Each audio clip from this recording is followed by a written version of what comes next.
تو قرآن نے نبی کی بیوی کو اہل بیت میں رکھا ہے، شامل رکھا ہے۔ تو جب قرآن نبی کی بیویوں کو اہل بیت کے اندر شامل کرتا ہے تو کون بدبخت ہے کہ جو نبی کے گھر سے اندر سے نبی کے گھر والوں کو نکالے؟ یہ چھوٹی چھوٹی باتیں ہمیں معلوم ہونا چاہیے، کیونکہ یہ شیعوں کے بچوں کو پتا ہوتی ہیں، اور وہ ہمارے سامنے یہ باتیں اس طرح کر دیتے ہیں، تو چونکہ ہمارے سنی لنگر خانے میں پورے ہیں، انہیں علمی اور دلیل اور ریفرنس اور بات کیا کرنی ہے۔ جب آپ کو اعتراض ہی پتہ نہیں ہوگا تو جواب کہاں بتاؤ؟ تو ہمیں وہ ہماری مائیں ہیں، جناب سیدہ عائشہ ہماری ماں سے بڑا درجہ ان کا۔ ہماری دنیا کی جو حقیقی ماں ہے وہ ماں سیدہ عائشہ کی چادر پہ قربان۔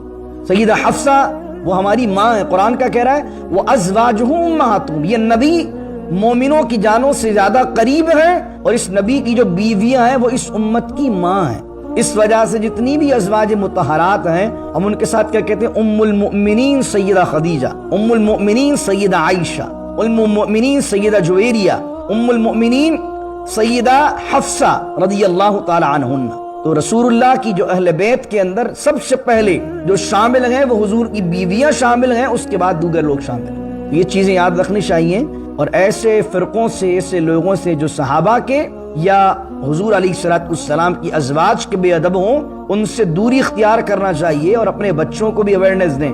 کہیں ایسا نہ ہو بچہ کوئی آگے چل کے فیوچر میں ایسے جگہ پر رشتہ کرنا چاہ رہا ہو جیسے بدبختوں کا ہو، جو رسول اللہ کے بے ادب ہوں، یا پھر جو صحابہ کرام کے بے ادب ہوں، یا جو حضور کی ازواج مطہرات ہماری ماؤں کے بارے میں صحیح نظریہ نہ رکھتے ہوں، ہمارے بچے کہیں بھائی ہمیں یہاں شادی کرنی ہے۔ بچوں کو شروع سے عقیدہ پتا ہوگا تو انہیں پتا ہوگا کہ اس لائن پر نہیں جانا، اس ٹریک پر نہیں جانا۔ یہ وہ لوگ ہیں جن سے عقیدہ ہمارا نہیں ملتا، تو اپنے بچوں کو عقیدہ سمجھائیے۔ ہمیں وہی عقیدہ اور رشتہ داریاں رکھنی ہیں جو رسول اللہ سے محبت کرنے والے ہوں، حضور کی اہل بیت سے محبت کرنے والے ہوں، اور حضور کے تمام صحابہ کا ادب کرنے والے۔ استغفر اللہ العظیم۔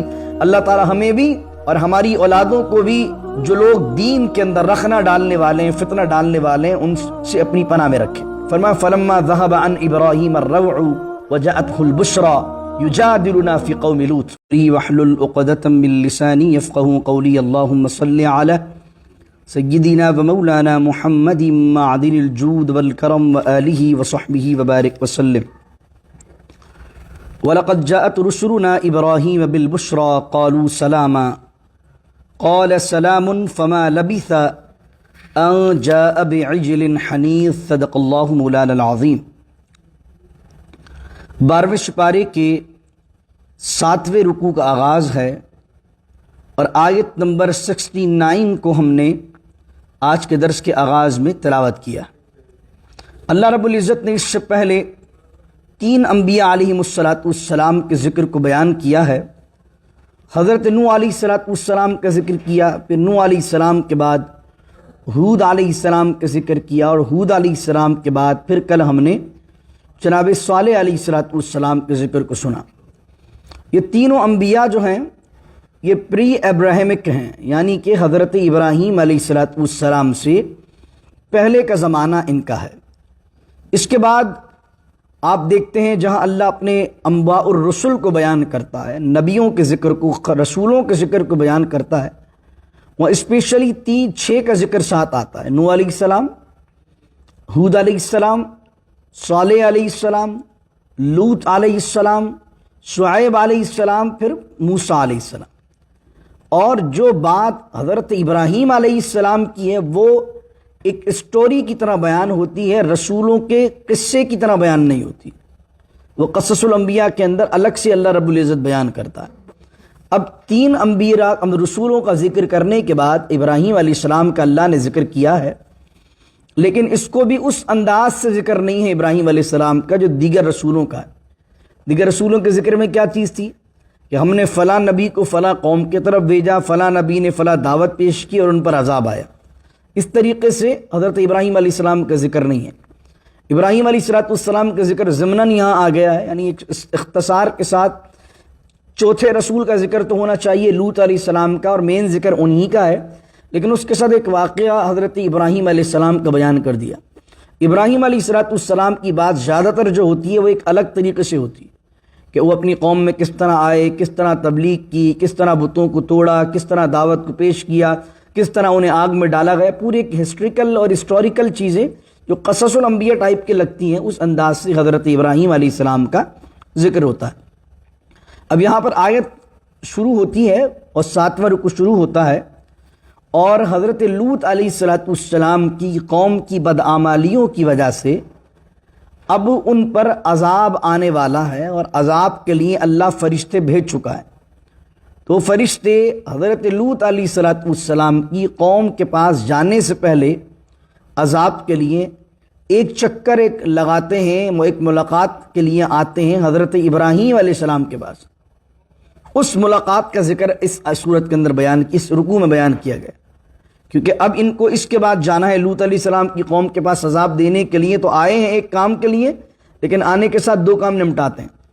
وَلَقَدْ جَاءَتْ رُسُلُنَا إِبْرَاهِيمَ بِالْبُشْرَىٰ قَالُوا سَلَامًا، اور تحقیق جب آ گئے ہمارے رسول، رسول سے مراد فرشتے، کیونکہ جو رسول کا مطلب کیا ہوتا ہے؟ بھیجے گئے، بھیجے ہوئے۔ تو اللہ کہہ رہا ہے وَلَقَدْ جَاءَتْ رُسُلُنَا إِبْرَاهِيمَ، اور جب آ گئے ہمارے بھیجے ہوئے فرشتے ابراہیم علیہ السلام کے پاس بالبشریٰ، خوشخبری لے کر۔ وہ خوشخبری کیا ہے وہ آگے ذکر آ رہا ہے۔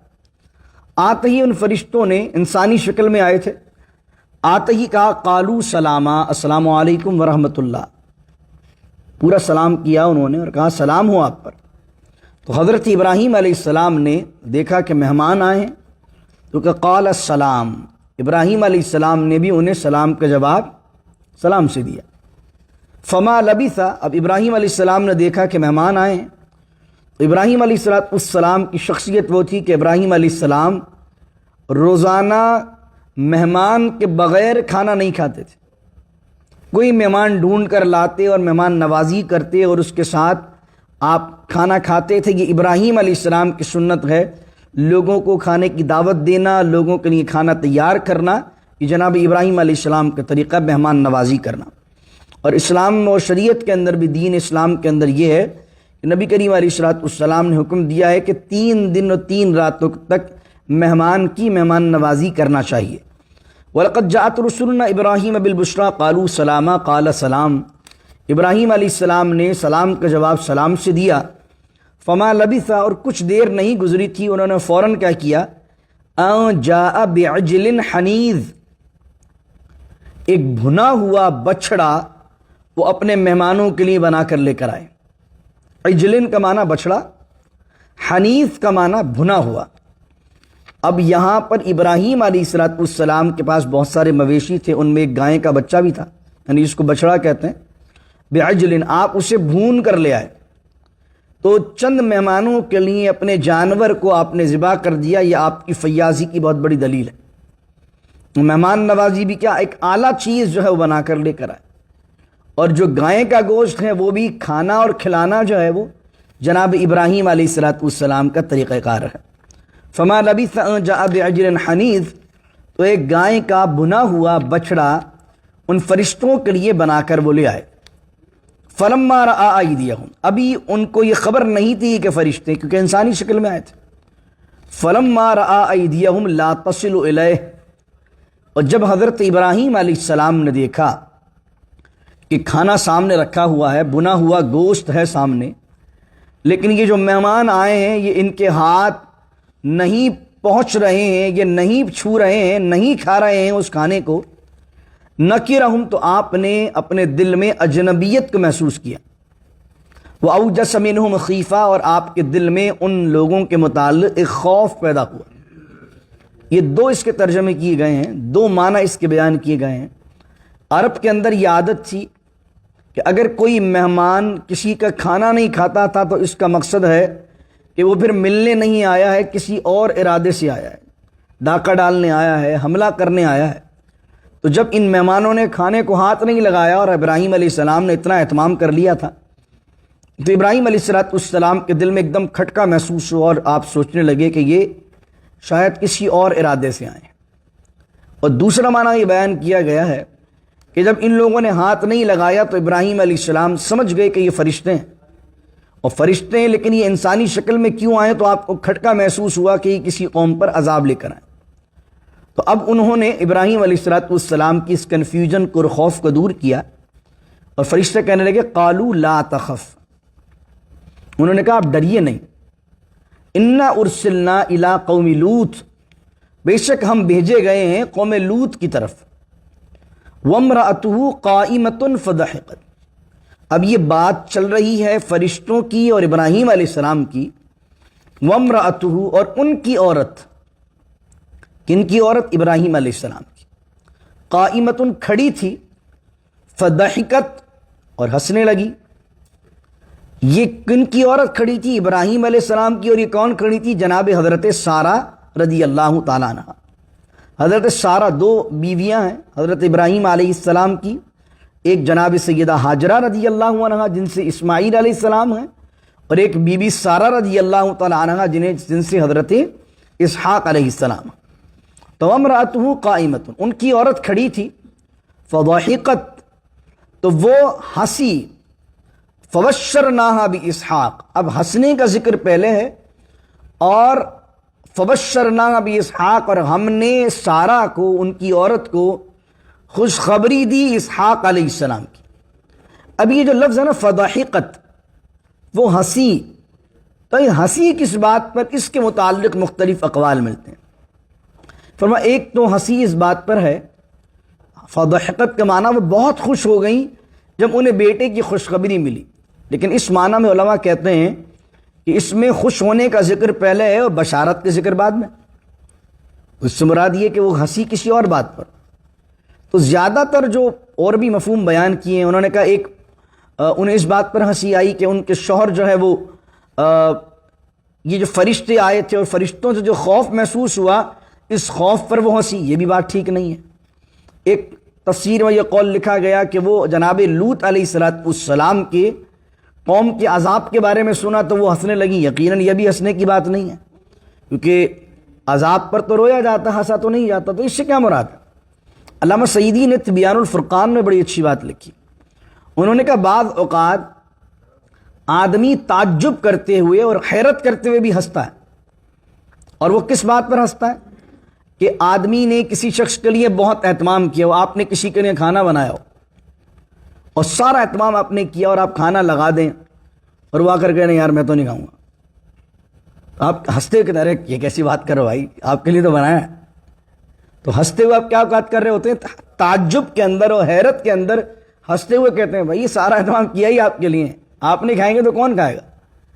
تو یہاں علامہ سعیدی نے کہا جو پہلے فضحکت بیان ہوا اس سے مراد یہ ہے کہ جب فرشتے اس کھانے کی طرف ہاتھ نہیں بڑھا رہے تھے تو حضرت ابراہیم علیہ السلام نے اتنا بڑا اہتمام کیا تو آپ تعجب میں ہنسی. یہ سارا اہتمام کیا کس کے لیے؟ پھر اتنا سارا کھانا بنایا کیوں؟ ہم دو میاں بیوی اتنا کھانا تھوڑی کھائیں گے. اتنا سارا بنایا ہی ان لوگوں کے لیے اور یہ لوگ منع کر رہے ہیں اور ہاتھ بھی نہیں بڑھا رہے. تو علامہ سعیدی کہتے ہیں فضحکت کا معنی یہ ہے. اب جب وہ مسکرائیں اور حیرت سے اور حیرت بن کر کی تصویر بن کر وہ ہنسیں تو فبشرناہا باسحاق، تو ہم نے سارہ رضی اللہ تعالی عنہا کو، یہاں فبشرناہو نہیں ہے، فبشرناہا ہے. ہو ہوتا تو مرد کے لیے ہوتا، یعنی ابراہیم علیہ السلام کو خوشخبری دی. فبشرناہا یعنی حضرت سارہ کو فرشتوں نے ڈائریکٹ خوشخبری دی. یہاں بھی بڑا لطیف نکتہ ہے کہ حضرت ابراہیم کو ڈائریکٹ خوشخبری نہیں دی جا رہی ہے، جناب اسحاق کی ڈائریکٹ خوشخبری کس کو دی جا رہی ہے؟ حضرت سارہ رضی اللہ عنہا کو. اس کی ریزن یہ ہے کہ حضرت سارہ بہت مغموم رہا کرتی تھی اولاد کے نہ ہونے کی وجہ سے، اور حضرت اسماعیل علیہ السلام حضرت ہاجرہ سے پیدا ہو گئے تھے. یقیناً دو بیویاں ہوں اور ایک بیوی سے اولاد ہو اور ایک بیوی سے اولاد نہیں ہو، تو جس سے اولاد نہیں ہوتی وہ زیادہ غم میں آ جاتی ہے، تو وہ زیادہ مغموم رہتی تھی. تو اللہ رب العزت نے فرشتوں کے ذریعے انہیں ڈائریکٹ خوشخبری دلوائی کہ اولاد کی خوشی باپ سے زیادہ ماں کو ہوتی ہے.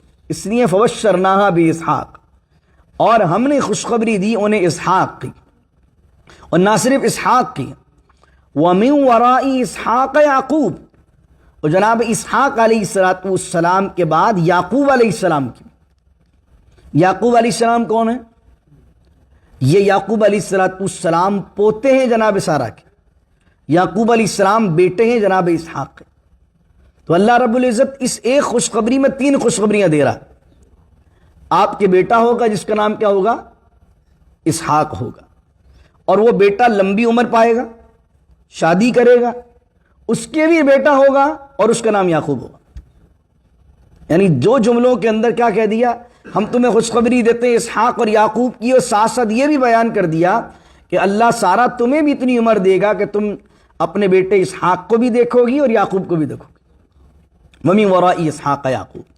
اب یہاں بیٹے کی خوشخبری بھی ہے اور پوتے کی خوشخبری بھی ہے. یہ دونوں خوشخبریاں جناب حضرت سارہ کو فرشتوں نے دی. اور یہ منظر یاد رکھیے, یہ وہ وقت ہے کہ حضرت ابراہیم علیہ السلام مکے کے اندر جناب ہاجرہ کو اور جناب سیدنا اسماعیل علیہ السلام کو چھوڑ کر آ چکے ہیں, اور یہاں پر حضرت سارہ کی اولاد نہیں ہے, تو اب انہیں خوشخبری دی جا رہی. تو پتہ لگا کہ اسماعیل علیہ السلام عمر میں اسحاق علیہ السلام سے بڑے ہیں. یہ چیز یاد رکھیے گا, کیونکہ بائبل میں کنفیوژن ہے. کچھ لوگوں نے جو بعد میں امٹمنٹ کی وہ یہ ہے کہ جو پورا قربانی کا واقعہ ہے, ہمارے نزدیک قربانی کا جو واقعہ ہے, ذبیح اللہ کس کو ہم کہتے ہیں؟ اسحاق علیہ السلام کو یا اسماعیل علیہ السلام؟ کس کو کہتے ہیں؟ اسماعیل علیہ السلام. لیکن یہودیوں کے نزدیک یہ سارا قربانی کا واقعہ جو پیش ہوا ہے وہ اسحاق علیہ السلام کے ساتھ ہوا ہے. اور وہ بائبل کے اندر جو ذکر آتا ہے وہ ذکر یہ آتا ہے کہ جو ابراہیم علیہ السلام کا پہلا پہلوٹا تھا, یعنی پہل کا بیٹا تھا, اس کے ساتھ یہ قربانی والا واقعہ ہوتا ہے. تو وہ کہتے ہیں جو پہل کا بیٹا ہے وہ جناب اسحاق علیہ السلام. اور قرآن کی یہ ترتیب ہمیں کیا بیان کر رہی ہے کہ اگر بائبل پہلا لڑکا بیان کر رہی ہے تو پہلا لڑکا کون ہے؟ جناب اسماعیل علیہ السلام. ٹھیک ہے, تو یہ چیزیں یاد رکھنے کی ہیں. وَمِن وَرَاءِ اسحاق یعقوب, اور خوشخبری دی ہم نے اسحاق کی, ان کے بعد یعقوب کی. اب یہ بھی جملہ سنیے, بڑا کمال ہے. تفسیر مجھے بہت سی پڑھی میں نے اس متعلق, تو بڑی سن کر جو ہے حیرانی ہوئی اور قرآن کے اعجاز پر کمال رشک آیا.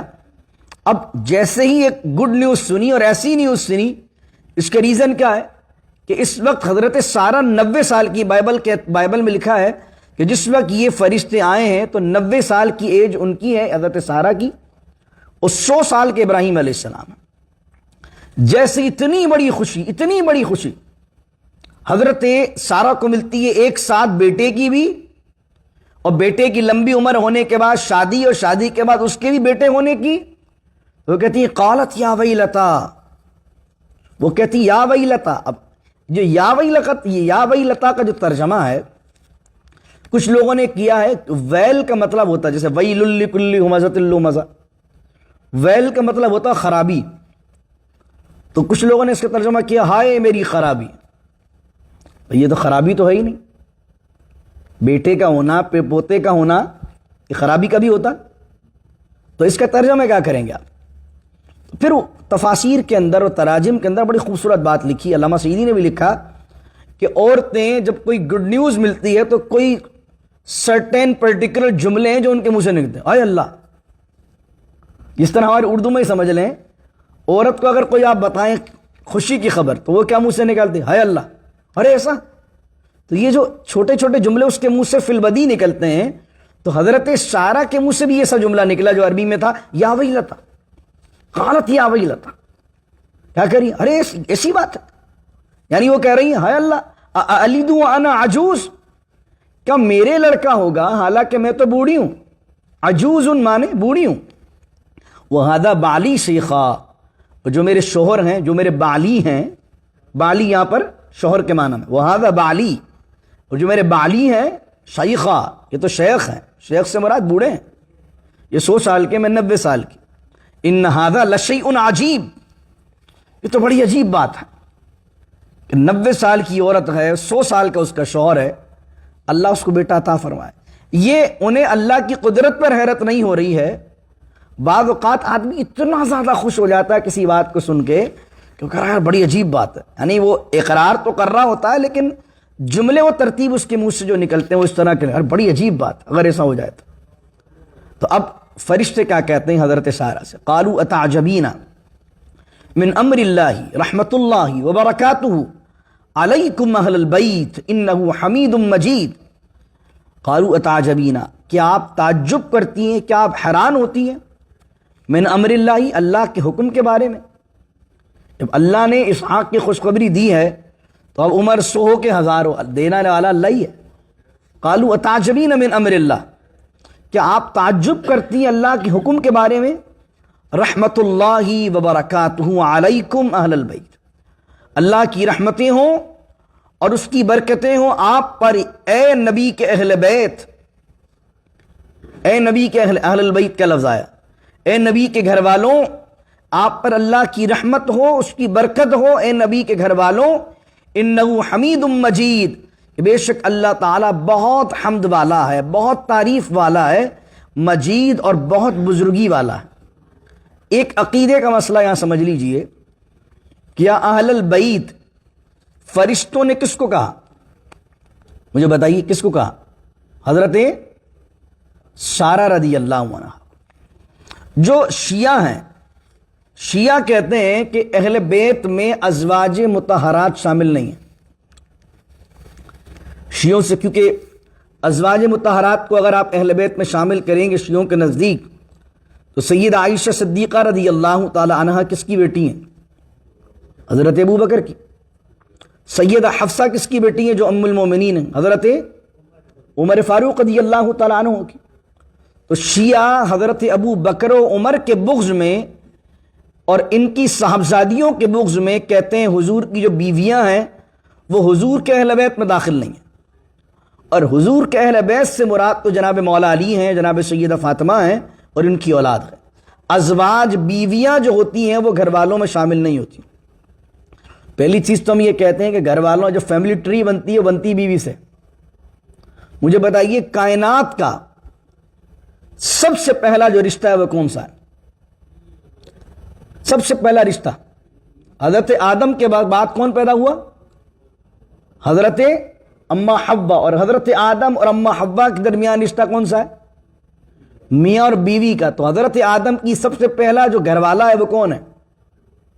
حضرت اما حوا ہے، بیوی ہے۔ اب بیوی وہ رشتہ ہے جس سے سارے رشتے چلتے ہیں، یعنی کائنات میں سب سے پہلا جو رشتہ وجود میں آیا ہے وہ میاں بیوی کا رشتہ ہے۔ تو شیعہ کہتے ہیں کہ یہ اہل بیت میں داخل نہیں ہے ان کے بغض میں۔ اور پھر وہ جو آیت آگے آئے گی، انما یرید اللہ لیذھب عنکم الرجس اہل البیت ویطہرکم تطہیرا، اے حبیب اللہ چاہتا ہے کہ آپ کی اہل بیت سے گندگی کو دور کر دے اور آپ کی اہل بیت کو طیب و طاہر کر دے۔ اس سے پچھلی آیتیں بھی ازواج مطہرات کے بارے میں، اگلی آیتیں بھی ازواج مطہرات کے بارے میں، لیکن جب وہ اس آیت میں اہل بیت مصطفیٰ کی شان بیان کرتے ہیں تو خاص کر دیتے ہیں مولا علی، جناب سیدہ فاطمہ الزہرا سلام اللہ علیہ، اور امام حسن امام حسین کے ساتھ، اور ازواج مطہرات کو معاذ اللہ نکال دیتے ہیں، کہتے ہیں ان سے مراد وہ نہیں ہے۔ تو ہم ان سے کیا کہتے ہیں؟ ایک تو دلیل یہ دیتے ہیں کہ بھائی گھر والی، تو گھر والی کیوں کہتے ہیں؟ کیونکہ سب سے پہلے تو گھر میں وہ آتی ہے، اس کے بعد اولاد کا سلسلہ ہے۔ اور دوسری قرآنی دلیل ہم یہ دیتے ہیں کہ قرآن بھی بیوی کو گھر والی کہتا ہے۔ وہ پوچھیں گے کہاں کہتا ہے؟ تو آپ دلیل میں کیا پیش کریں گے؟ یہ آیت کیا کہیں گے کہ حضرت ابراہیم کی گھر والی کو قرآن نے کیا کہا؟ قالوا اتعجبین من امر اللہ رحمت اللہ وبرکاتہ علیکم اہل البیت، کیا آپ تعجب کرتی اللہ کے حکم کے بارے میں؟ حالانکہ اللہ سے تو کوئی بات بعید نہیں ہے، اور اللہ کی رحمتیں ہوں، اس کی برکتیں ہوں آپ پر اے نبی کے گھر والی، اہل البیت کے لفظ ہیں۔ تو قرآن نے نبی کی بیوی کو اہل بیت میں رکھا ہے، شامل رکھا ہے۔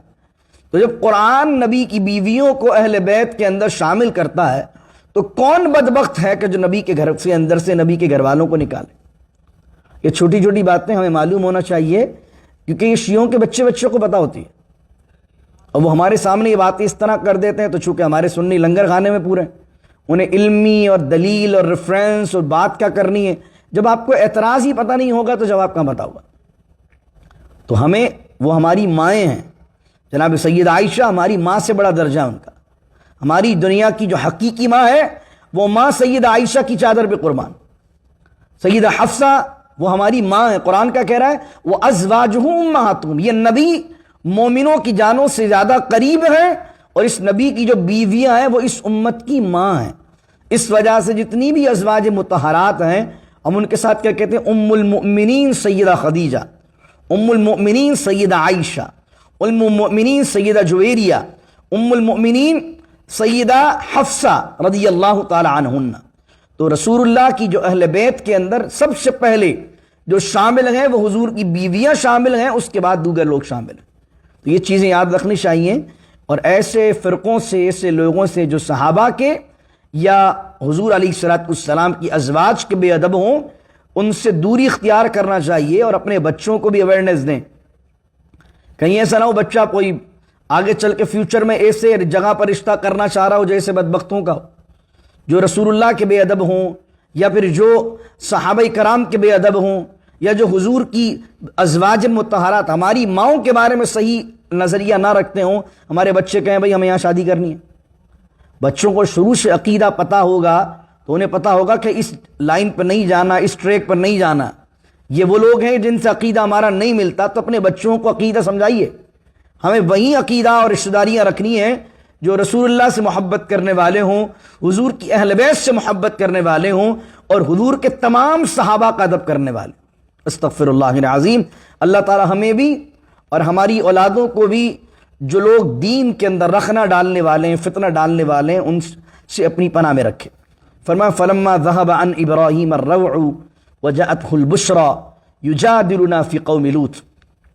ابراہیم علیہ السلام کو جب یہ خبر دے دی، اور فلما ذهب عن ابراہیم الروع، اور جو تشویش تھی، جو کنفیوژن تھی ابراہیم علیہ السلام کو، جب خوشخبری دینے کی وجہ سے وہ ٹینشن دور ہو گئی، وجاءته البشرى، جو خوشخبری آئی تھی، یجادلنا فی قوم لوط، تو اب ابراہیم علیہ السلام کی توجہ گئی لوط علیہ السلام کی قوم کے بارے میں۔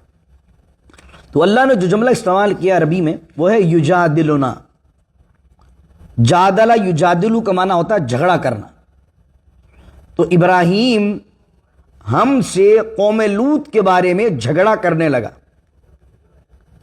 اب دیکھنے میں تو جملہ اللہ سے جھگڑا کرنا یہ تو بہت بڑی بات ہے، دکھنے میں اس لفظ میں بے ادبی نظر آتی ہے کہ کوئی بندہ جھگڑا کرے، لیکن یہ وہ جھگڑا وہ نہیں ہے جو آپ اردو میں استعمال کرتے ہیں۔ اردو میں جھگڑا ایک ہی معنی میں جھگڑا کر رہے ہو، اس کا مقصد کیا ہے بھائی؟ جھگڑا، لڑائی، فائٹ۔ جادلہ یجادلو دو معنی میں استعمال ہوتا ہے، ایک تو جھگڑا کرنا، اور بعض اوقات اپنی محبت کی بنیاد پر کسی سے محبت کی وجہ سے ضد کرنا۔ بس آپ کو تو میری بات رکھنی پڑے گی، آپ میری بات رکھیے۔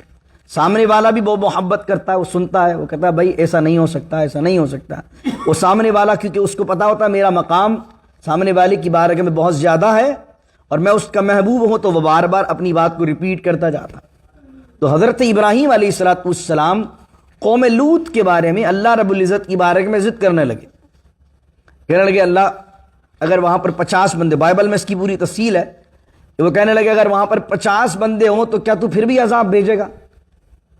تو اللہ نے فرمایا، فرشتوں کے ذریعے حکم فرمایا کہ وہاں 50 بھی مسلمان نہیں، پھر آپ نے 45، پھر 30، پھر 35، پھر 25، پھر 20، پھر اس طرح 5 آپ کم کرتے گئے تاکہ عذاب ٹل جائے۔ اور یہ بار بار یہ بحث و مباحثہ ہو رہا ہے۔ کچھ مفسرین نے کہا کہ یہ فرشتوں سے ڈائلاگ ہو رہے تھے، کچھ نے کہا نہیں یہ اللہ سے ڈائریکٹ بات کر رہے تھے، اور وہ اللہ سے ضد کر رہے تھے کہ عذاب ٹل جائے۔ اب اللہ تعالیٰ نے یہ جو ضد لگی ہوئی تھی، ضد پر اللہ نے ابراہیم علیہ السلام کی تعریف کی ہے، کیونکہ اگر اس سے وہ جھگڑا ہوتا تو اللہ تو اپنے غضب کا شکار کرتا، لیکن اللہ نے کیونکہ ابراہیم علیہ السلام اللہ کی بارگاہ میں بڑے محبوب ہیں، اور ان کی اس کوالٹی کی، ان کی اس طبیعت کی، ان کے اس مزاج کی اللہ نے تعریف کی۔ کہتے ہیں تعریف کی یجادلونا فی قوم لوط، اور وہ ہم سے جھگڑنے لگے قوم لوط کے بارے میں۔ اور کیوں جھگڑ رہے تھے؟ ان ابراہیم لحلیم اواہ منیب، 3 لفظ ذکر کیے ہیں حضرت ابراہیم کے لیے۔ لحلیم، ان ابراہیم لحلیم۔ حلیم کس کو کہتے ہیں؟ حلیم کا معنی ہوتا ہے بردبار، وہ شخص جو اپنے ساتھ برائی کرنے والے سے بدلہ لینے میں جلدی نہ کرے، بردبار ہو، تحمل رکھنے والا ہو، پیشنس رکھنے والا ہو، اس کو کہتے ہیں حلیم۔ اللہ کیا کہہ رہا ہے؟ یہ جھگڑا اور ضد کیوں کر رہے تھے؟ ان ابراہیم لحلیم، کیونکہ بردبار ہیں، تحمل مزاج ہیں۔ اواہ، اواہ کا معنی کیا ہے؟ جو بہت زیادہ آہ کرتا ہو اس کو کہتے ہیں اواہ. اس سے مراد کیا ہے؟ نہایت درد مند، جس کے دل میں سب کا درد ہو، جس کے دل میں سب کے لیے ہمدردی ہو، اس کو کہتے ہیں اواہ. ابراہیم کون ہے؟ بے شک ابراہیم لحلیم، بردبار ہیں، اواہ ہیں، بہت ہی درد رکھنے والے ہیں، اور منیب ہیں. منیب کا معنی رجوع کرنے والا. جو شخص کسی دوسری نافرمان قوم کے لیے اللہ کی بارگاہ میں اتنا رجوع کرنے والا ہو تو وہ اپنے معاملے میں اللہ سے کتنا ڈرنے والا ہو، اندازہ کیجیے. منیب تو اپنے بچوں کے نام قرآنی رکھیے. منیب مانے رجوع کرنے والا. ابراہیم علیہ السلام کا لقب قرآن نے بیان کیا. ہمارے ایک بڑے مفتی صاحب بھی ہیں، اللہ عمر خضر دے، انہیں سلامتی دے، منیب الرحمان. تو کیا ترجمہ ہوگا؟ رحمان کی طرف رجوع کرنے والا. منیب کا معنی رحمان کی طرف رجوع کرنے والا. تو ابراہیم علیہ السلام کے القابات میں سے ایک لقب ہے. تو کہیں کوئی نام پوچھ لے آپ سے تو یہ نام بتا دے، بھائی منیب رکھ دو نام. MUNEEB بھی ہو سکتا ہے، MUNIB بھی ہو سکتا ہے. منیب بہت رجوع کرنے والا. منیب الرحمان کر دیں گے، منیب اللہ کر دیں گے، سب معنی ٹھیک ہے. اللہ کی طرف رجوع کرنے والا، رحمان کی طرف رجوع کرنے والا، کوئی بھی اللہ کا صفاتی نام لگا دیں. ان ابراہیم لحلیم اواہ منیب. 3 باتیں حضرت ابراہیم علیہ السلام کی بیان کی. اب اللہ کہلوا رہا ہے حضرت ابراہیم کو، یا ابراہیم، اے میرے پیارے ابراہیم، اعرض عن ھذا. اب اس بحث و مباحثے کو چھوڑ دیجئے، درگزر کیجیے. یہ جو آپ ہم سے ضد لگا رہے ہیں، ضد کر رہے ہیں، اس معاملے کو، بحث کو ختم کر دیجئے. اعرض عن ھذا، اعراض کیجیے اس سے. کیوں؟ کیونکہ انہ قد جاء امر ربک، کہ بے شک آپ کے رب کا حکم آ گیا. جو فائنل ڈیسیجن ہے ابراہیم بن چکا ہے. عذاب کے معاملے کے اندر اب فائنل جو حجت ہے اللہ کی تمام ہو گئی ہے. وَإِنَّهُمْ آتِيهِمْ عَذَابٌ، اور اب عذاب وہ آ چکا ہے غیر مردود، جو واپس پھیرا نہیں جا سکتا. اب یہاں سے یہ اٹھ کر فرشتے، کتنے فرشتے تھے؟ الگ الگ اقوال ہیں، 3 ہیں. جبرائیل بھی تھے، میکائیل بھی تھے، اسرافیل بھی تھے، اور ایک روایت میں آیا 12 فرشتے تھے. یہ 12 فرشتے حضرت ابراہیم علیہ السلام سے انہوں نے ملاقات کی. ملاقات کرنے کے بعد اب یہ جاتے ہیں حضرت لوط علیہ السلام کے پاس. لوط علیہ السلام اور ابراہیم علیہ السلام کا زمانہ سیم ہے. لوط علیہ السلام بھتیجے ہیں ابراہیم علیہ السلام کے. لوط علیہ السلام بھتیجے ہیں ابراہیم علیہ السلام کے. دونوں نے شام سے عراق ہجرت کی، مائگریٹ کیا. اس کے بعد اللہ نے لوط علیہ السلام کو نبوت عطا فرمائی، اور پھر وہ ایک علاقہ تھا، سدوم کا علاقہ کہلاتا تھا. اس سدوم کے علاقے کے اندر اس قوم کی طرف لوط علیہ السلام نبی بنا کر بھیجے گئے. اب اس قوم کے پاس یہ فرشتے خوبصورت نوجوانوں کی شکل میں پہنچے، اور خوبصورت نوجوانوں کی شکل میں آئے تو قرآن کیا کہہ رہا ہے؟ وَلَمَّا جَاءَتْ رُسُلُنَا، اور بے شک جب آئے ہمارے فرشتے، ہمارے رسول، یہاں بھی انسانی شکل میں، اور بہت ہی کم عمر اور بہت ہی خوبصورت شکلوں کے اندر یہ لوگ وہاں پہنچے. جیسے ہی ابراہیم لوط علیہ السلام اپنے گھر پہنچے اور دیکھا کہ کچھ مہمان بیٹھے ہوئے ہیں، بہت ہی خوبصورت ہیں. تو مہمانوں کو دیکھ کر، اللہ کا نبی تو فیاضی کرنے والا ہے، مہمان نوازی کرنے والا ہے، لیکن یہاں پر آپ یہ دیکھیے کہ حضرت لوط علیہ السلام کو ٹینشن ہو گئی مہمانوں کو دیکھ کے، کسی اور وجہ سے. کیا کہہ رہا ہے قرآن؟ ان کی ٹینشن کو بیان کر رہا ہے. وَلَمَّا جَاءَتْ رُسُلُنَا لُوطًا سِیءَ بِهِمْ، اور جب آئے ہمارے رسول یعنی فرشتے لوط علیہ السلام کے پاس، سِیءَ بِهِمْ، وہ بہت غمگین ہو گئے.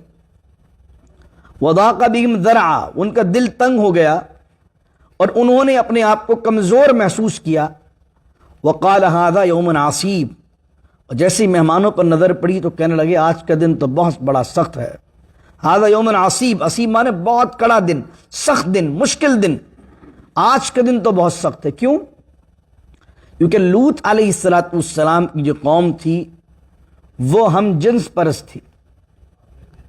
نوجوانوں کے ساتھ، مرد کے ساتھ بدفعلی کرتا تھا. کم عمر کے جو بیریش نوجوان ہوتے تھے ان کے ساتھ غلط کاری کی جاتی تھی. تو لوط علیہ السلام کو جو ٹینشن تھی، جو گھبراہٹ ہوئی، وہ کس وجہ سے ہوئی؟ کہ میری قوم ان حسین نوجوانوں کو دیکھے گی تو ان کے ساتھ برائی کا ارادہ کرے گی، تو آپ دیکھتے ہی پریشان ہوگا. اور ابھی آپ یہ سوچ ہی رہے تھے وقال ھذا یوم عصیب، آپ کہنے لگے یہ تو بہت سخت دن ہوگا آج کا دن، یہ اب میں ان کو کہاں ٹھہراؤں، کیسے بچاؤں اور کیسے اپنے مہمانوں کو محفوظ رکھوں۔ ابھی لوط علیہ السلام کے ذہن میں یہ تھا کہ یہ مہمان ہیں کہیں سے آئیں۔ وجاءہ قومہ، ابھی یہ سوچ ہی رہے تھے کہ وجاءہ قومہ، کہ حضرت لوط علیہ السلام کی قوم آئی، یہرعون الیہ، دوڑتی ہوئی ان کے گھر پہنچی اور دروازہ بجانے لگی۔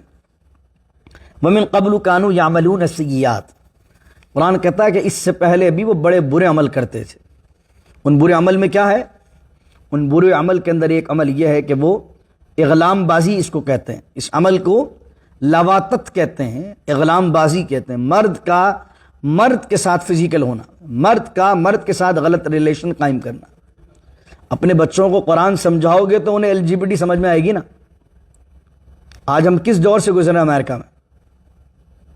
آج اس دور سے گزر رہے ہیں کہ اب جینڈر میل اینڈ فیمیل ہے، اور تیسرا کالم یہ بھی آنے لگا ہے آفیشیل فارمز کے اندر کہ ابھی تک ناٹ ڈیسائیڈڈ، ابھی تک بندے نے ڈیسائیڈ ہی نہیں کیا کہ وہ میل ہے کہ فیمیل ہے، ابھی تک وہ بندہ کنفیوژن میں چل رہا ہے۔ کچھ لوگ ہیں جو اپنی جینز تبدیل کروا رہے ہیں، اور اب یہ مسلمانوں کے اندر بھی، مسلمانوں کے بچوں میں بھی کلچر آنے لگا۔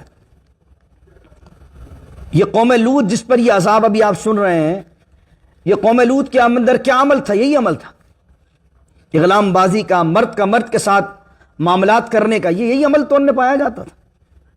تو قرآن خود سمجھیں گے، اپنے بچوں کو بچپن سے بتائیں گے بیٹا یہ بہت برا عمل ہے، تاکہ ان کے ذہن میں بچپن سے ہی اس معاملے کے لیے کراہت پیدا ہو جائے۔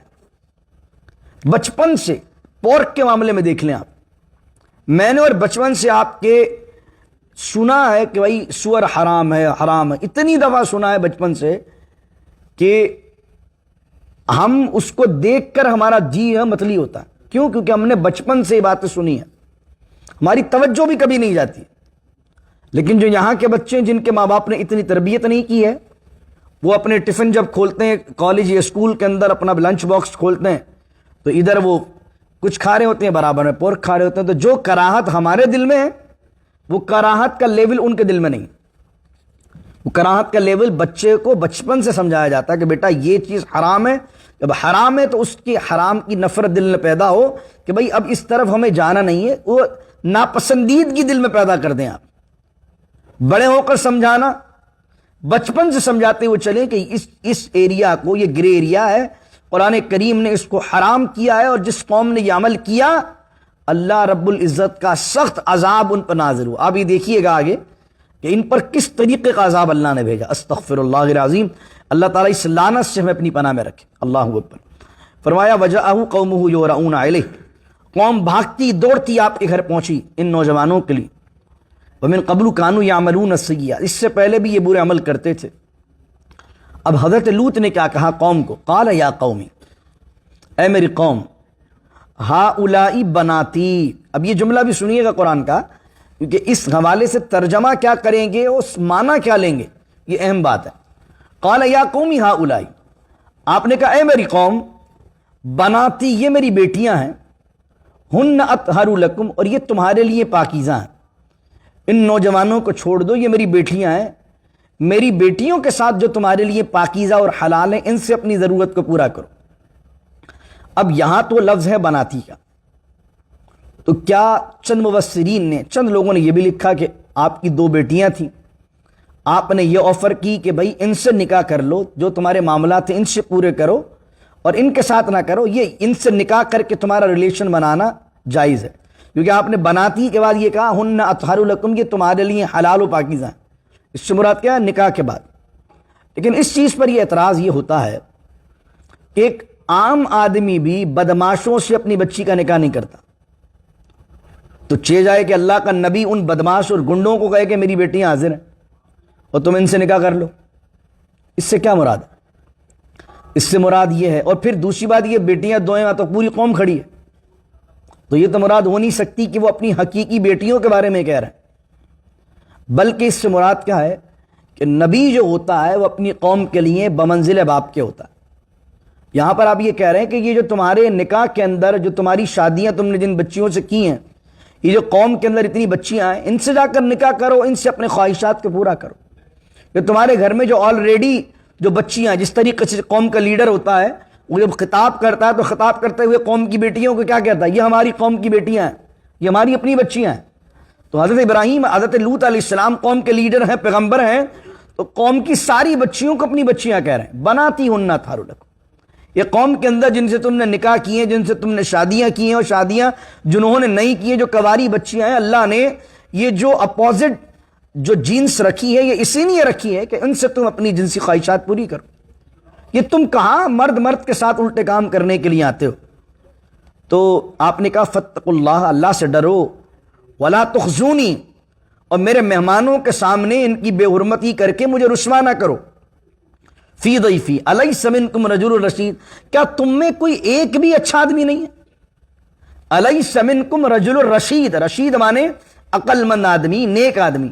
تو اتنے سارے لوگ کھڑے ہو، سب کے سب جو ہے غلط کام کرنے پر آمادہ ہو. الیس منکم رجل رشید، کوئی ایک بندہ ہے تم میں عقل کی بات کرنے والا، سمجھنے والا، جس کو میں سمجھا دوں بات؟ یا اس سے مراد کیا ہے؟ پورے کا پوری قوم اور جتھے کا جتھا، 3 لاکھ لوگ تھے آپ کی پوری قوم کے اندر، اور سب کے سب اس برائی ملوث تھے. کسی چیز کا عام ہو جانا اس بات کی دلیل نہیں ہوتا کہ وہ چیز جائز ہو جائے گی. آپ کہہ رہے یار اب تو مفتی صاحب تو یہ بہت بڑی کامن چیز ہو گئی ہے، کارپوریٹ ورلڈ کے اندر بھی ان کے رائٹس آ گئے ہیں، امریکہ کے اندر فلاں جگہ پر ان کے رائٹس کی بات ہو رہی ہے، اب اتنی زیادہ جو ہے وہ لوگ اس کو ایکسیپٹ کرنے لگ گئے ہیں، تو اب تھوڑا لچک دکھا دی جائے. وہ بھائی یہاں تو پوری قوم تھی لوط علیہ السلام کی، اور آپ کیا کہہ رہے الیس منکم رجل الرشید، کہ تم میں کوئی ایک آدمی بھی نہیں ہے اس کو کنڈیم کرنے والا، کہ تم میں کوئی ایک آدمی بھی نہیں ہے اس برائی کو برا کہنے والا، کہ تم میں ایک آدمی بھی کوئی سمجھدار اور عقل والا نہیں ہے جو مرد کے ریلیشن کو برا کہے. اللہ اکبر. تو اب وہ کیا کہہ رہے ہیں؟ ہٹ درم دیکھیں کیسے ہیں بدبخت. قالوا لقد علمت ما لنا فی بناتک من حق، انہوں نے کہا کہ آپ جانتے ہیں کہ ان بچیوں میں، ان عورتوں میں ہماری کوئی دلچسپی نہیں ہے، ہماری کوئی اٹریکشن، کوئی رغبت اس معاملے میں نہیں ہے. وَإِنَّكَ لَتَعْلَمُ مَا نُرِيدُ، اور آپ بہت اچھی طرح جانتے ہیں کہ ہم کیا چاہتے ہیں، تو آپ جو ہم چاہتے ہیں بس ہمیں وہ دیجیے. قَالَ لَوْ أَنَّ لِي بِكُمْ، حضرت لوط علیہ السلام بہت پریشان ہوئے اور کہنے لگے قَالَ لَوْ أَنَّ لِي بِكُمْ قُوَّةً، کاش کہ میرے پاس بہت زیادہ طاقت ہوتی، ظاہری اعتبار سے میرے پاس اتنی قوت و طاقت ہوتی کہ میں اکیلا تم سب سے مقابلہ کر سکتا. او آوی الی رکن شدید، یا میں کسی مضبوط قلعے کے اندر اپنے ان مہمانوں کو لے جاتا اور اس مضبوط قلعے کی حفاظت میں آ جاتا. حضرت علیہ السلام پریشان ہیں، دروازہ بج رہا ہے، باہر سے خطاب ہو رہا ہے. اب سچویشن کو دیکھیں آپ، کتنی مطلب ٹینشن کی سچویشن ہے. اب جب یہ فرشتے جو نوجوان شکل میں، اور ابھی تک انہوں نے اپنے آپ کو ایکسپوز نہیں کیا کہ ہم کون ہیں، جب انہوں نے یہ دیکھا تو قالو یا لوط، اب ان فرشتوں نے کہا، جو 11 تھے یا 12 تھے یا 3 تھے، الگ الگ روایتیں آتی ہیں. قالو یا لوط، اب ان فرشتوں نے کہا انا رسول ربی کا، آپ گھبرائیں نہیں، ہم آپ کے رب کے بھیجے ہوئے فرشتے ہیں، ہم لڑکے نہیں ہیں، ہم نوجوان نہیں ہیں، ہم اس روپ میں آئے لیکن ہم ہیں کون؟ انا رسول ربک، ہم فرشتے ہیں آپ کے رب کے بھیجے ہوئے. لن یصلوا الیک، اور آپ تک یہ پہنچ بھی نہیں سکتے ہمارے ہوتے ہو. لن یصلوا الیک، آپ تک یہ نہیں پہنچیں گے. اب آپ کیا کریں؟ فاسری باہلک بقطع من اللیل، رات کے کسی حصے میں اپنے اہل و عیال کو لے کر اس بستی سے نکل جائیں. فاسری باہلک، اپنے اہل کو لیجئے، بقطع من اللیل، یعنی کہ رات کے چھوٹے سے حصے میں کسی بھی وقت اپنے گھر والوں کو لے کر نکل جائیں. ولا یلتفت منکم احد، اور آپ میں سے کوئی بندہ بھی پیچھے مڑ کر نہ دیکھے. پیچھے کیا ہو رہا ہے؟ آوازیں آئیں گی چلانے کی، کچھ بھی ہو رہا ہے عذاب کی، کوئی ایک بھی بندہ پیچھے مڑ کر نہیں دیکھے کیا ہو رہا ہے. ولا یلتفت منکم احد، کوئی پیچھے مڑ کر نہ دیکھے. سب کو لے کے جائیے الا امرأتک، مگر سوائے اپنی بیوی کے. آپ کی بیوی آپ کے اہل و عیال کے ساتھ اس شہر سے نہیں جا سکتی. انہ مصیبھا ما اصابہم، بے شک اس بیوی کو بھی وہ عذاب ملے گا جو دوسرے کافروں کو ملے گا. کیونکہ بیوی بھی کافرہ تھی، مشرکہ تھی. انہو مصیبہا ما اصابہم، قوم کی محبت اس کے دل میں زیادہ تھی نبی کی محبت سے. قوم کے لیے وہ اپنی قوم کو سپورٹ کر رہی تھی. تو قومیت، ذات پات کا جو تعصب دل میں ہوتا ہے آدمی کو ہدایت سے محروم کر دیتا. انہو مصیبہا، سب کو لے جائیے، اللہ سب کو نجات دے گا جو آپ کے اہل و عیال ہیں، اپنے اہل والوں کو. لیکن یہاں پر آپ دیکھیں دوسری جگہ پر کیا ہے، دوسری جگہ پر یہ ذکر ہوا تھا کہ ہم نے نجات دی صالح علیہ السلام کو اور ان کے ساتھ ایمان والوں کو. یہاں پر کیا کہہ رہا، آپ اپنے اہل و عیال کو لے جائیے، یعنی کہ ساری کی ساری قوم اس کے اندر ملوث تھی. آپ نے اپنی 2 بیٹیوں کو لیا، اور بائبل میں یہ لکھا ہے کہ آپ نے اپنے دونوں دمادوں کو بھی ساتھ لیا. آپ کی بچیوں کی شادیاں ہو گئی تھی تو آپ نے اپنے دونوں دمادوں کو لیا، دونوں بیٹیوں کو لیا، بیوی کو پیچھے چھوڑا. انہو مصیبہا ما اصابہم، اور آپ کی بیوی کو بھی وہ عذاب پہنچے گا. ان موعدہم الصبح، اور بے شک ان کو جو عذاب پہنچنے کا وعدہ ہے وہ صبح ہے. تو حضرت لوط علیہ السلام نے فرمایا اس سے بھی جلدی، تو کہا الیس الصبح بقریب، تو انہوں نے کہا اس سے جلدی کیا صبح قریب نہیں ہے؟ صبح تو ہونے والی ہے. تو اب سیکنڈ لاسٹ آیت ہے اس رکوع کی، فرمایا فلما جاء امرنا، پھر وہی جو میں نے کل جملہ عرض کیا تھا کہ عذاب کی جب بھی بات آتی ہے تو اللہ کہتا ہے جب ہمارا حکم آ گیا. کیونکہ میں نے کہا تھا کہ عام آدمی کو اسباب چاہیے کسی پر حملہ کرنے کے لیے، اللہ مسبب الاسباب ہے، اس کا صرف حکم کافی ہے، اسباب خود ہی بنتے چلے جاتے. فلما جاء امرنا، اللہ کہہ رہا پھر بہرحال جب ہمارا حکم آ گیا ان کے لیے عذاب کا، جعلنا عالیہا سافلہا، اس کا جملہ سنیے، جعلنا ہم نے بنا دیا، عالیہا اس کی بلند چیز کو، سافلہا اس کی نچلی چیز. مراد کیا، جو ان کا اپر سائڈ تھا، جو عالیہ تھا، اس کو ہم جو ہے وہ باٹم سائڈ بنا دیے، یعنی اس کو بالکل الٹ دیا. جعلنا عالیہا سافلہا.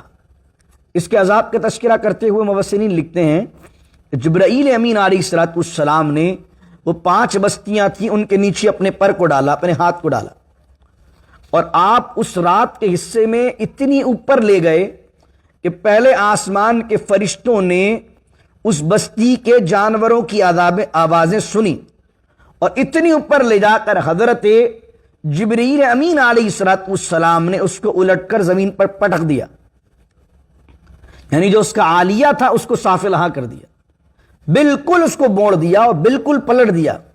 اور صرف یہ نہیں ہوا، وَأَمْطَرْنَا عَلَيْهَا حِجَارَةً مِّن سِجِّيلٍ، اور اس کے ساتھ اللہ نے ان پر پتھروں کی بارش نازل کی.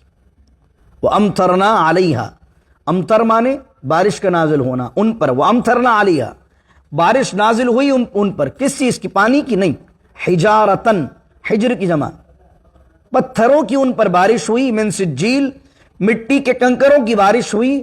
اور وہ مٹی کے کنکر و پتھر کیسے تھے؟ مودود، ایک کے بعد ایک پیچھے، ایک کے بعد ایک پیچھے، ایک کے ساتھ لگا ہوا تھا، لگاتار برس رہے تھے. آخری آیت مسومۃ عند ربک، یہ بڑا اہم جملہ ہے سننے کے لیے. نشان لگے ہوئے پتھر تھے، مسومۃ کا معنی ہوتا ہے نشان لگے ہوئے. عند ربک، تمہارے رب کے پاس سے نشان لگے ہوئے تھے. اس کی تفسیر میں علماء نے لکھا کہ نشان لگے ہوئے مقصد سے مراد یہ کہ عام پتھر نہیں تھے، خاص تھے. اور امام قرطبی نے لکھا کہ اس سے مراد یہ تھے کہ جس پتھر کو جس شخص پر گرنا ہے اس کا نام اس پہ لکھا ہوا تھا، پرنٹ ہوا تھا پہلے اللہ کی طرف سے، یہ پتھر فلاں کو لگنا. اور صاحب معالم التنزیل نے لکھا کہ جو بندہ سفر میں بھی تھا اس کے لیے پتھر نازل ہوا، اور اس کو پتھر وہیں جا کر لگا کیونکہ اس کے لیے باقاعدہ اس پہ اس کا نام لکھا ہوا تھا.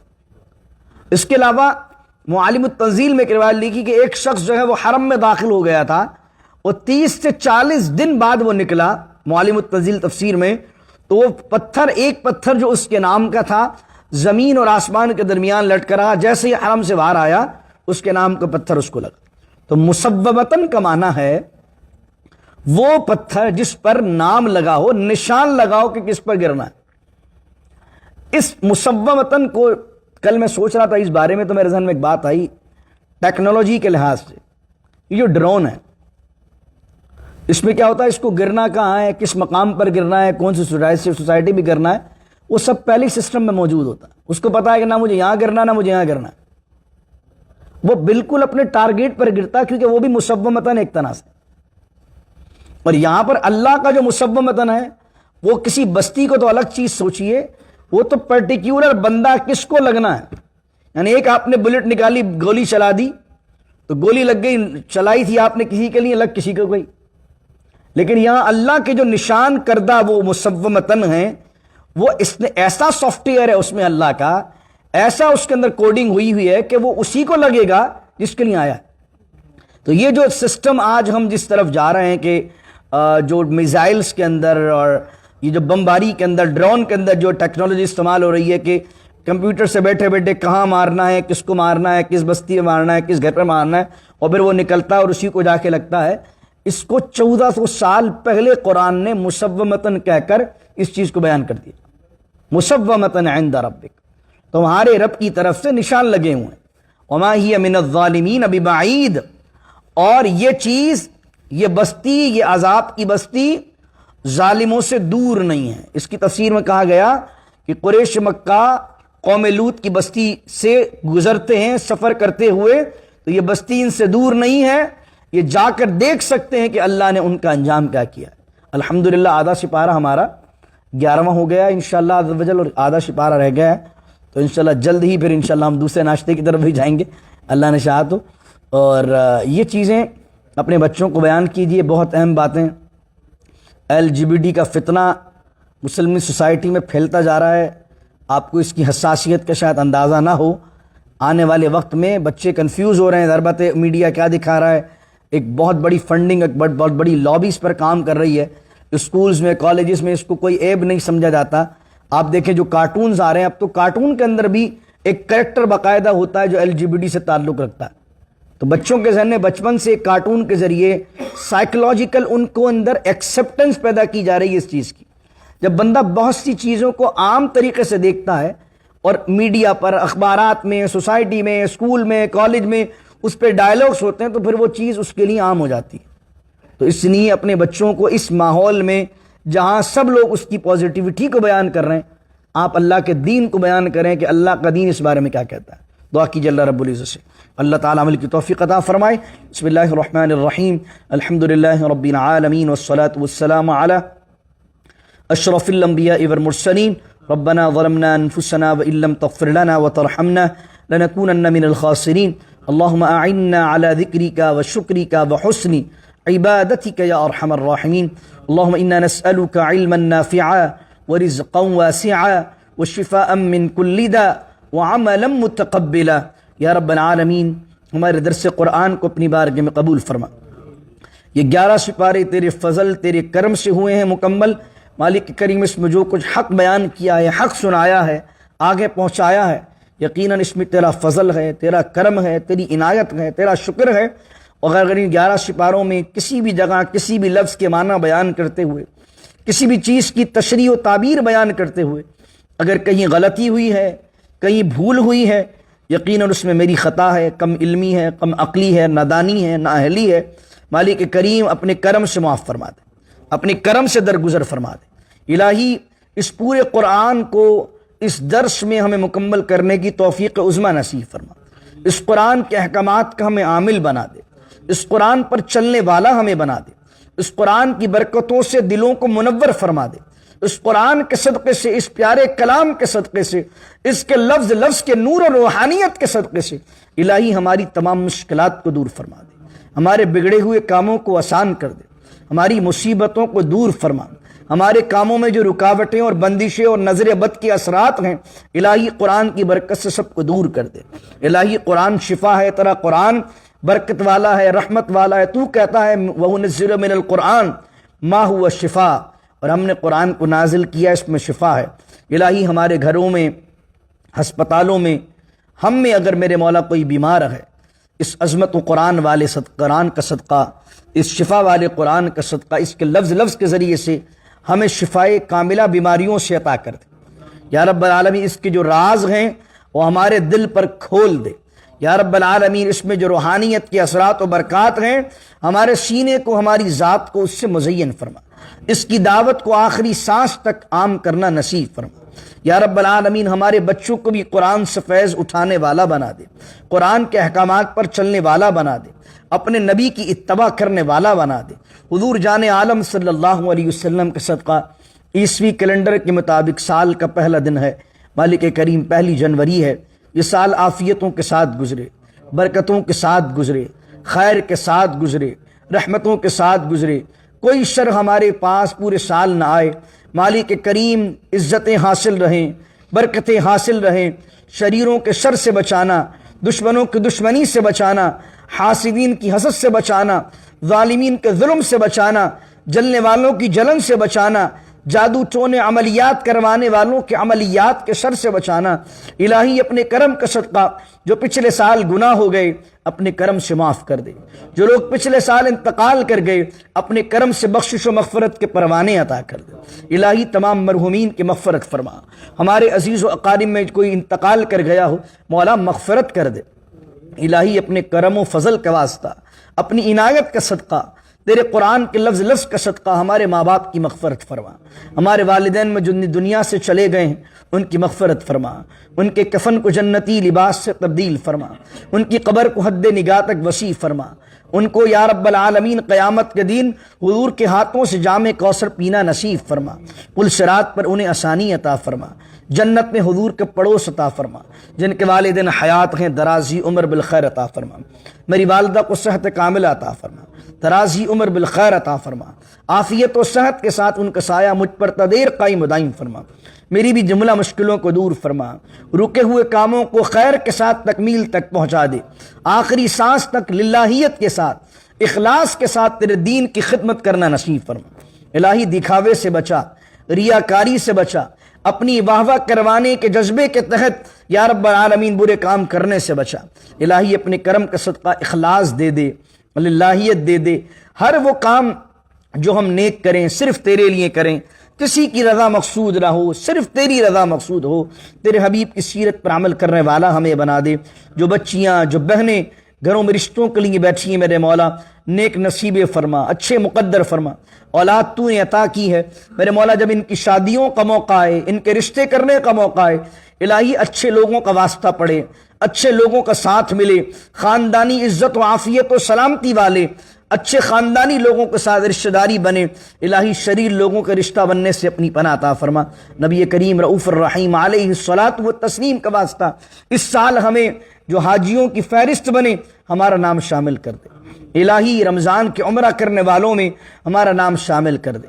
الہی تیرے دین کی خدمت کرنے والے خدام جہاں جہاں آباد ہیں اپنے کرم سے اپنے فضل سے یا رب العالمین تیرے حبیب کا واسطہ جو جس طریقے سے بھی تیرے دین کی خدمت میں لگا ہے غیب سے مدد فرما، غیب سے مدد فرما، الہی غیب سے مدد فرما۔ جنہوں نے دعاؤں کے لیے کہا ہے، لوگ پرائیویٹ میسیجز کرتے ہیں، ہمارے سوشل میڈیا کے پلیٹ فارم سے لوگ میسیجز کرتے ہیں، جو یہاں بیٹھے ہوئے میسیجز کرتے ہیں، میرے مولا آپ کہتے ہیں سب کے ناموں سے تو واقف ہے، سب کے حالوں سے تو واقف ہے، سب کی مراد کو تو جاننے والا ہے۔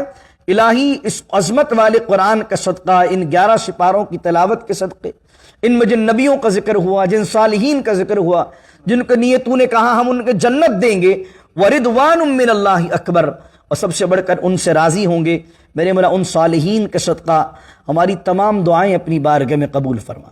میرے مولا ان قرآن میں جہاں جہاں جنتیوں کا ذکر ہے، جہاں جہاں تیری رضا کو پانے والوں کا ذکر ہے، اے اللہ ان لوگوں میں ہمیں شامل کر دے۔